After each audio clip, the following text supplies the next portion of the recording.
இப்படி ராஜசூய மகாயாகம் நடக்கிறது. கர்ணனை தானத்துல போட்டாலாம். கர்ணனுக்கு வேத வித்துக்களிடத்துல கொடுக்கறதுல பரம திருப்தியா வாரி வாரி கொடுப்பனா. அதுக்காக சுவாமி அவனை போட்டார். அவன் ஓவிய கொண்டு உட்காந்து வைக்கப்படாது தானத்துல. அவன் அனுஜேனா அரையனா எடுப்பான். டெல்லியிலேருந்து வந்திருப்பானே ஒரு அஸ்தானம் இருந்து இவர் நிறைய கொடுக்கணும்னு நினைச்சிட்டு இருப்பார். நம்ம மாத்திரம் அது வழக்கம் இல்லை. அரையனா குடும்பம் இப்படி வந்து சொல்லுவானே. நம்ம மாத்திரம் எலக்ட்ரிக் லைட் போட்டாரோ தாத்தா, ஃபேன் போட்டு சித்தித்து. அப்போ இதெல்லாம் முன்னாடி நடக்காதுன்னா இப்ப பண்ணலையோ. அன்னைக்கு அரையனா கொடுத்தா அன்னைக்கு வந்து ஒரு ரூபாய்க்கு 30 படி அரிசி கிடைச்சது. இன்னைக்கு ஒரு ரூபாய்க்கு புடி அரிசி கூட கிடைக்க மாட்டேங்கிறது. இன்னைக்கு தானே இந்த காலத்துக்கு தகுந்தபடினா பண்ணணும். அதைத்தான் மனசுல வாங்கிக்கணும். சொல்ற போது சில பேருக்கு வருத்தமா கூட இருக்கும். வருத்தப்படப்படாது. ஆத்ம பந்துவா நினைக்கணும் என்ன அப்படி சொல்றதுல. இப்படி தைரியமா தர்மத்தை சொல்றாளேன்னு சந்தோஷப்படணும்.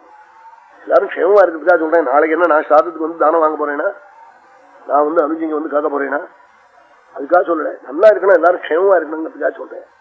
தானம் பண்றவாள்லாம் நல்லாத்தான் இருக்கா, அது ஒன்றும் சந்தேகமே இல்லை.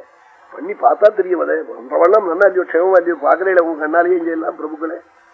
தர்மம் நடக்கிற இடமாகினாலும் தைரியமா சொல்றோம். நடக்காத இடமா இருந்தா கூட பயப்படுவோம். ஏன்னா இங்க போய் சொன்னா கோச்சுக்கு போறானேன்னு தோணும்.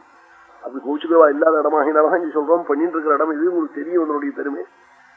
அதனால பண்றவா வந்தமும் அசடத்தனமா பண்றான்னு நினைக்காம இருந்தா கூட போறோம்னே. அவ இன்னும் அசடு பண்றாராக்கம்னு நினைச்சுக்காம இருந்தா கூட போறோம். அப்படி வாரி சிலவன் நினைச்சுக்கிறான்னு அசடுன்னு நினைச்சுக்கிறான். சொன்னார் பொறுமை உள்ளவனே என்ன சொல்லுவன்னார், அசக்தம் மன்யத்தே ஜன, கையால் ஆகாதவன்னு சொல்லுவோம். சொன்னா சொல்லட்டா அதுக்காக பொறுமையை விடாதேன்னாரு. இது ஒரு நீச்சியில இது ஒரு தோஷம் தான் சொல்லலாம். க்ஷமை உள்ளவனே என்ன சொல்லலாம், கையால் ஆகாதவன் சொன்னா சொல்லட்டமே. இப்ப என்ன அதனால மேல வந்து தொங்குறதா, காய்ச்சி தொங்குறதா, சொல்லட்டமேன்னுட்டார்.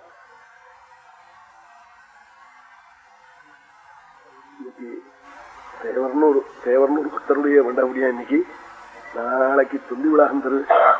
அவ பகேரா வச்ச அவளுடைய பாரத புண்ணியம் நாளைக்கு அவாளுதான். நாளைக்கு நம்ம ஸ்ரீமான் ஆர்எஸ்ஏ சங்கரீர்வாளுடையதான். எல்லா வாளுதான். எல்லாம் சங்கரீர்வாள் சொல்றான். நான் சங்கர்லிங்கர்வாள் சொன்னா நான் சங்கரீர்வாள்னு கூட சொல்றதுல மாமா தான் கூப்பிடுறது. அது மாமா பத்னிக்கு மாமா அப்படி சொல்றதுன்னு சொல்றா. அது என்ன வணக்கம் பாருங்க. இன்னைக்கு இப்போ சின்ன பையன் அப்பாவை சாருங்கிறான்.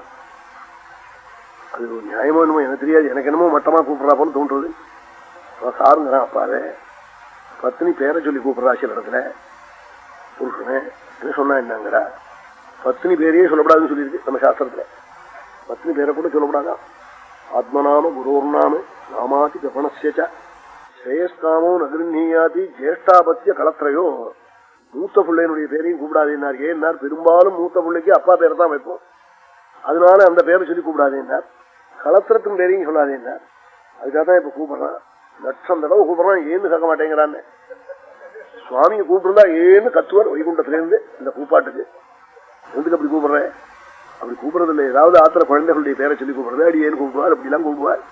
இந்த நாள்ல அடியேன்னு கூப்பிடுவாரு. சட்டம் வந்திருக்கலாம். கொடுத்தார். வேண்டாம் வேற ஏதாவது சொல்லி கூப்பிடலாம் இல்லையோ.